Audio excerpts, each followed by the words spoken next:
Yevamos Daf Dalid begins a lengthy discussion about the concept of asay deiche loisasay. This will take us on for a few daf.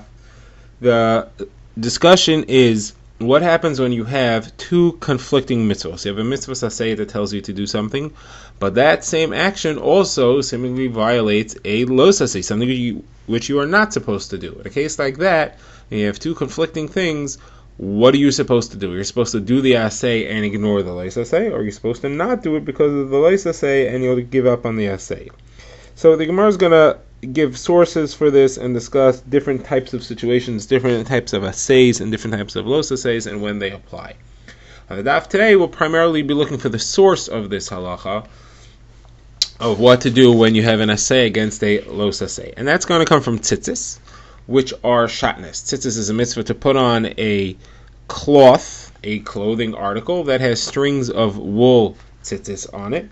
Now that, in some circumstances, might be shatnez, which is a isser that is forbidden to wear a cloth or any material made of a mixture of wool and linen.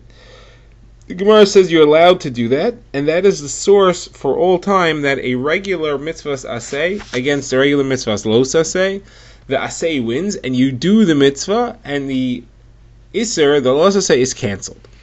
Now, the Gemara gets into this by discussing the mitzvah of Yibum when it goes against an Isser erva. We've seen that there's a number of situations in which a woman has a forbidden relationship with a man that she falls to for Yibum, and the mitzvah of Yibum is there cancelled. Now, the Gemara had a special limud for that from Achos Isha, that is the sister of a man's wife. Now, that's a forbidden relationship. Then in a case where a man's wife's sister falls to him to Yibum, the mitzvah of Yibum is cancelled. And the Gemara is given a source for that. So the Gemara says, if after you give a source for that, implies that had you not had a special source, we would have assumed that the mitzvah of Yibum overrides the Yisr. That means asay dochalos asay. The worst question is going to be, is that even when we say asay dochalos asay, we only say that in the case where it's a regular asay against a regular los asay. Here, the los asay is a very serious los asay. It's a very powerful one. It has kares attached to it. That's the Gemara's question, which the Gemara doesn't answer on this daf at all. The Gemara goes into a very long tangent discussing where do we have the source for the concept that generally an asay pushes away a los asay. And that's going to be our subject here. So the Gemara gets into that. So the Gemara begins. The Gemara says, let's learn that of tzitzis. We know that you're allowed to wear tzitzis, which are shatnez. Therefore, the mitzvah asay of tzitzis pushes away the isser of shatnez. The Gemara says, what is the source for that? The Gemara is going to give two potential sources. The first one will take us on another long tangent as well. So the Gemara's first source is in the fact that you have a pasuk describing shatnez and tzitzis right near each other. It says, Lo shilbas shatnez, don't wear shatnez. Gedilim tasalach, put on tzitzis. The fact that the two are put together is something called smuchin. Two different halachas which are put right next to each other. Says the Gemara, that's significant. Whenever you have two things close together, you're supposed to learn something from it. And what we're learning from it is that you're allowed to put on tzitzis even if it's shatnez. You have a mitzvah to put on tzitzis even if it's shatnez. Now the Gemara is going to go, before we get into our second source, we're going to go into a long tangent discussing the concept of smuchim. Do you really learn things from just the fact that you have two psukim that are near each other? So the Gemara is going to have three things to say about it. First, the Gemara says, you can see that you're supposed to learn smuchim from the pasuk in Tehillim. It says, smuchim la'ad la'olam asuyim be'emes v'yashar, things that are close together, forever, teach you truth and justice. So you do learn things from smuchim. Next, the Gemara says, I'm going to show you other things that we learn from smuchim. So first thing that I'm going to show you is a halacha said by Rav Elazar ben Azariah about a Yevama. This is not related to our discussion of Yevama. It's a different topic in Yevama. A Yevama, a woman who falls to Yibum, and the man that she's falling to is a disgusting individual. He's a mukashchin. He has blisters of all sorts. She literally is horrific to him. She can't bear to be married to him, so we force him to give her chalitza. He's not, although technically midaraisa, he's allowed to give her yibum. He's allowed to force her into yibum. We don't allow him to do that. We say, listen, you're really vile to this woman. I'm sorry, you have to do chalitza. And how do we know that halacha is true? So the Gemara says that's learned from smuchin. The fact that it says lo sachsam shor b'disho, that's a pasuk that tells you that when you have an ox who's threshing, you're not allowed to lock him down. You're not allowed to muzzle him so he can't eat. You can't put him in a situation that's very painful for him. Can't lock him into that. Right next to that pasuk, it teaches us halachos of Yibum. It begins the entire parsha of Yibum. It says, Ki Yeshu Achim Yachdav, and so on and so forth. So you see those two are linked together, and from there we learn that even in the case of Yibam, you can't sachsam sharbadishu, you can't put a person or an ox in a very painful situation, and therefore you cannot lock a woman into Yibam when it's a painful scenario. Alright, that's the second thing the Gemara wants to say about Smichun. Again, there we see another source that we do have a drasha of Smuchim. Now the Gemara wants to go a step further, and the Gemara wants to discuss the opinion of Rabbi Yehuda. Rabbi Yehuda generally holds you don't say Smuchim, but the Gemara wants to propose that this Smuchim he will hold of. And why is that? The Gemara says Rabbi Yehuda doesn't hold of Smuchim if it's in the first 4 Chamashim of the Torah. If you have 2 psukim that are close to each other in Chumash Devarim, he does hold of Smuchim. So we're going to have to show both of those ideas. We're going to have to show that in the first 4 Chamashim he does not hold of Smuchim. In Chumash Devarim he does hold of Smuchim. Then we're going to have to show that the halacha of Tzitzis, the Smuchim of Tzitzis, has the same status as the other halacha that he holds of in Chumash Devarim. We're going to show the reason he holds a Smuchim in Chumash Devarim and show that the same thing happens in Tzitzis, and that's going to take us pretty much near the end of the daf. So this is going to be a lengthy discussion. So first of all, where do you see that Rabbi Yehuda generally does not hold of Smuchim? So Gemara says that as far as finding the source of the halacha, that you're supposed to kill a witch, and the penalty that she gets is skila. She gets stoning, or he, Machashef, could also get the stoning penalty. The source of this halacha, that the Mechashef, the witch, gets the death penalty of skila, is a machlokes between Ben Azai and Rabbi Yehuda. Ben Azai says it's learned from Smuchim. It's learned from the fact that it says Mechashev lo sechaya, right next to Kol Shochevim Behema Mos Yumas, which teaches us that somebody who lies with an animal gets the death penalty of skila. There it's explicit. Mos Yumas is always stoning.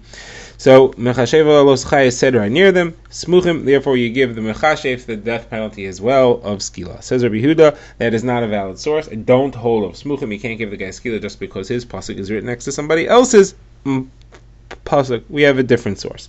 The source is from the fact that one of the different types of witchcraft is listed separately, and that's the witchcraft of Oven Yedoni. That's pulled out of the rest of the general halacha of witchcraft. It's taken out, and there it says explicitly that he gets skila. And we have a rule in Kol Torah Kula: whenever one detail halacha is taken out of the general halacha, it's to apply something that we learn about that detail to the entire general group.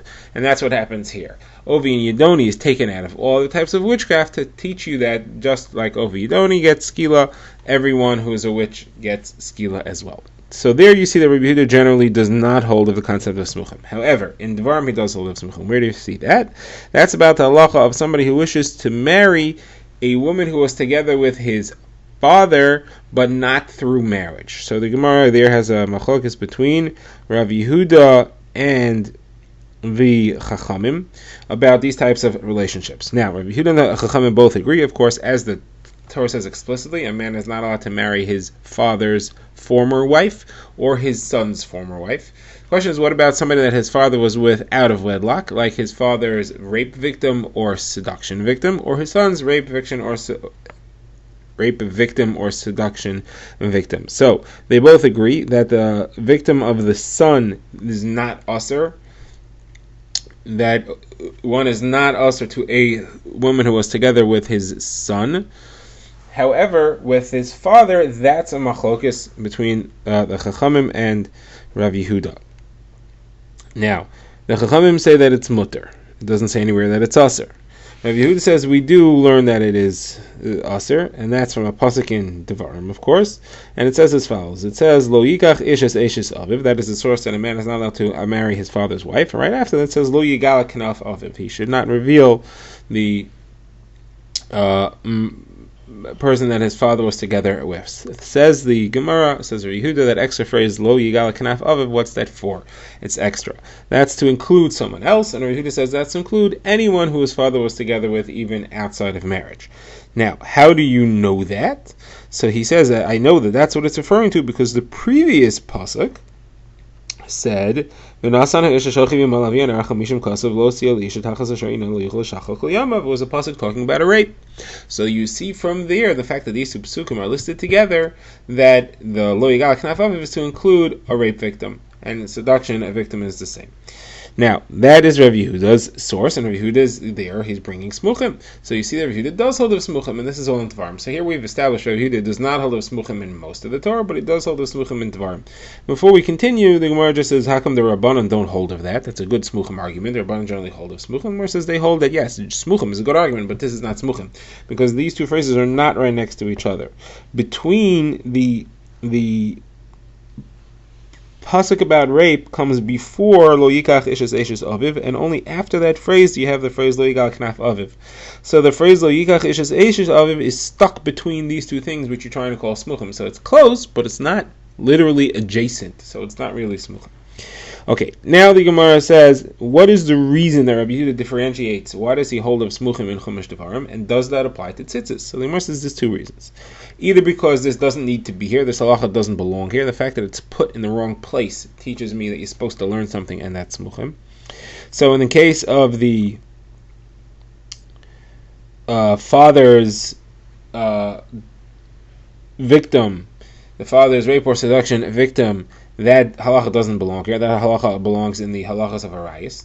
It shouldn't be here. The fact that it's here is to teach me that there's something special to include this. I mean, the entire concept of a father's wife doesn't belong here. It's out of place. The fact that it's here is to say the extra phrase of Kinaf Aviv teaches me through Smuchim to include this extra case of the victim of the father. Now, the other way of seeing that this applies here in Chumash Devarim is because this whole phrase is extra. Lo yigal knaf aviv is an extra phrase. It doesn't need to be said at all. The fact that it's extra is again to teach me something special, and that's to include someone, and we need to know who. So that's the nearest thing, which is the rape victim. Okay, now that has to be applied by tzitzis as well. If you want to show that Rav Yehuda holds that tzitzis is also a case where you could have a drasha of smuchim. You can learn a halacha of tzitzis from the fact that it's close to shatnez, that you're allowed to wear shatnez when it's tzitzis. You also have to show that it's either in the wrong place or that it's extra. So the Gemara says it is in the wrong place. The mitzvah of tzitzis is generally somewhere else. It's in Parashat Shlach. It doesn't belong here at all. So it is in the wrong place. However, according to the approach that it's extra, we got to find something here that's extra. So the Gemara is going to try two attempts to show that there's something here which is extra. So the Gemara first says, why do I need this phrase at all? Why does it have to tell me ubeged kilayim? Why does it have to say lo silbash shatnez? It says elsewhere, it says in Chumash Vayikra, it says ubeged kilayim shatnez lo yala alacha, a clothing article that has mixed species of cloth, which is called shatnez, should not go upon you. So this halacha is repeated. Why is it repeated? It's an extra phrase, and therefore it's to tell you you should have a drasha of smuchim. You're allowed to do shatnez if it's tzitzis. So the Gemara says this is not extra. I need both halachas of shatnez to be said. In order to explain why I need both, the Gemara says there are three types of wearing. You could wear something as clothing. It's serving the body. It's providing protection and warmth for the body. That's a serious wearing. The opposite extreme, you can have somebody who's just trying something on. He puts it on to see if it fits. He's not wearing it at all. He's not getting anything out of it as clothing. In between that, you have somebody who puts something on, not as clothing, but it's protecting him, and he's enjoying its protection briefly to some extent. Says the Gemara, the halacha of shatnez is that in-between stage is what's asur. That's what's asur, and of course anything more than that is asur. Any greater pleasure from it, like really wearing the clothing, that's asur. In order to teach me that that's what's asur, we have the two opposite extremes mentioned, and that shows me that the isur is in the middle, between them. How so? Because the Torah says you should not put on clothing, you should not wear shatnez as clothing. If it would only say that, I would think the only thing that's also is wearing it as clothing. But if you put it on anything less than that, that would be mutter. On the other hand, you have the opposite extreme. It says, don't even put it on. Lo yalelecha shouldn't even go upon you, even for an instant. That would teach you that it's not going to go on you for a second. But that contradicts the one that says you're not allowed to wear it as clothing. So they have two contradictory phrases. One says the first level is asur, one says only the third level is asur. The resolution of the two is that it's the middle level, which is the beginning of the asur. The middle level, and anything any more pleasure than that is asur. So I need both of these. So therefore it's not extra. So Gemara says, okay, I'll accept that that's not extra. I'm going to show you that something else is extra here, and that is, why does the Torah here have to define that shatnez is tzemer upishtim, that it's wool and linen? And it specifically says here, it says lo silbash shatnez tzemer upishtim yachdav. Why do you have to tell me that? I know that already. I know that it's woolen linen. How do I know that it's wool and linen? So it doesn't say it anywhere else, but it does say beged kilayim. It says the word beged, an article of clothing. And we have a ton of debate Rabbi Shmuel, a brayos of Rabbi Shmuel that says anytime you have the word beged, it refers to wool and linen. How do you know that? Wool and linen, or wool or linen? How do you know that? Because in the halachos of tsaras on clothing, it says a nega on beged pishtim or beged tzemer. So it says clearly that the word beged is pishtim or tzemer. Therefore, the fact that it says beged kilayim elsewhere teaches me that it applies to wool and linen, and therefore the fact that it says that by shatnez elsewhere teaches me that it applies to wool or linen. I don't need this pasuk here to tell me wool and linen, so it's extra. So the Gemara says, well, not necessarily. It's not really extra, because if you think about it, the place that it tells me is where it says lo yale alecha. It says ubeged kilam shanas lo yale alecha. There you have a source where it says not to put it on even on the lowest level, just trying it on for a moment. There you have a source to tell me that it's wool and linen that's usher. I may think as follows. I may think if you're just putting on for a second, wool and linen is usher. But if you're really wearing it in a full-blown clothing and it's really serving the body and protecting you, maybe any combination of any two types of material is usher. Therefore, I have to tell me again, in the case of where it says lo silbash, not even to wear it, there I have to tell me no, it's only tembo pishtim. It's only wool and linen that's usher. Otherwise, I would have learned something from it. So it's not extra at all. I need it to tell me that it's only wool and linen twice, both in the place where you're just trying on the clothing and in the place where you're actually wearing the clothing. So it's not extra. Tumor says no, it's extra anyway. I don't need to tell me both. I could learn Gzir Shava. It says shatnez in both contexts. I could learn from one to the other that it's talking about wool and linen. I don't need that. The Gemara settles with this. The Gemara says there you have your source that you can learn from the smuchim in Chumash Devarim that shatnez for tzitzis is mutter, and the reason why you're allowed to learn from the smuchim is because the pasuk is extra, and the reason that the pasuk is extra is because it didn't have to tell me wool and linen twice. I would have known wool and linen from the fact that it says beged. I don't need it to say it again. Now, this is all according to Tana Debei Rabbi Shmuel. The Gemara is going to soon say what's if you argue with Tana Debei Rabbi Shmuel. That'll be on the next daf. But first, the Gemara says, once you're in Tana Debei Rabbi Shmuel, I have a whole nother source. I have a whole nother source for the fact that you're allowed to wear wool and that you're allowed to wear shatnez when you're wearing tzitzis. Your tzitzis is allowed to be shatnez. What's my source? So the Gemara says, the Tana Debei Rabbi Shmuel, you told me holds that every time the word beged is used, it refers to wool and linen, right? Well, in discussing tzitzis, it says the word beged. It does not. It says vasulachem tzitzis al kanfei bigdeihem. You should put tzitzis strings on the corners of your beged. So it says there beged. So therefore, that we're talking about wool and we're talking about linen. Now tzitzis it calls techelas. Says you should put in the same pasuk. It says v'nasnu al tzitzis hakanaf psil techelas. You should put techelas. Now techelas has to be wool. How do you know techelas has to be wool? So that we know from the Big Day Kahuna. The Big Day Kahuna could only be made out of wool or linen, or both together. And we already know that when it says sheish, it says bad sheish in the Big Day Kahuna. That's linen. Gemara learns a drasha elsewhere that the word vad means something which grows in sprouts and stalks, and that's referring to linen, which is a flax, there's a plant that grows in the ground. So therefore, when it says the other materials, when it talks about the colored materials, and we know that's a different material, that had to be wool, because it couldn't be anything else. So the techelis, which is one of those materials, is got to be wool.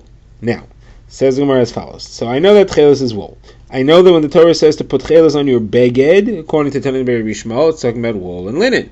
So therefore, you must be able to put techelis, wool, on your linen clothing.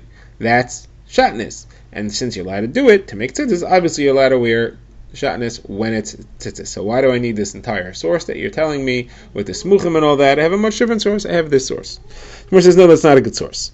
And I'll tell you why. Because your drasha has a serious flaw. When the Torah tells me that you're allowed to put techeles, wool, on your tzitzis, and it's talking about wool and linen, I would have thought you could put the wool techeles on your wool beged. And if you want to put tcheles on your linen beged, you got to put linen tcheles on your linen beged. Why would I think that? So because Rava makes a similar type of drasha. Rava says, when it says hakonof, in that pasuk it says, Nasnu al tzitzis hakonof, on the corner, it means that what you're putting on should be the same species of material, same type of material as the corner. Whatever the corner is, that's what the string should be.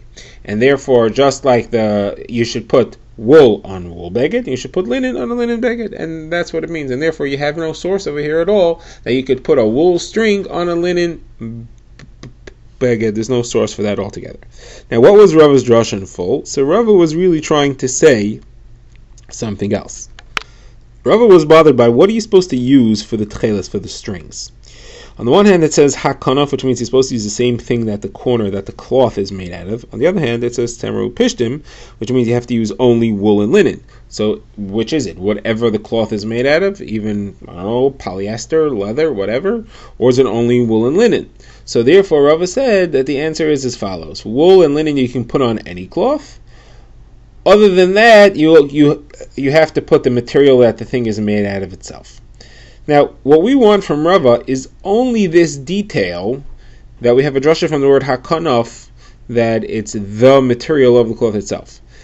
We're not going to hold of Rava's drasha, and the reason is because we're in Tana de Rabbi Shmuel, and Tana de Rabbi Shmuel says that you can't be talking about any other type of material, because it said beged, and according to them, beged always means wool and linen, so there is no other material here besides for wool and linen. You can't make tzitzis on any other cloth. So we're not holding of Rava's drasha, but what he learned from the word hakonof, where he said that the string should be this, that pasuk means that the string is the same material as the cloth, that we are going to use.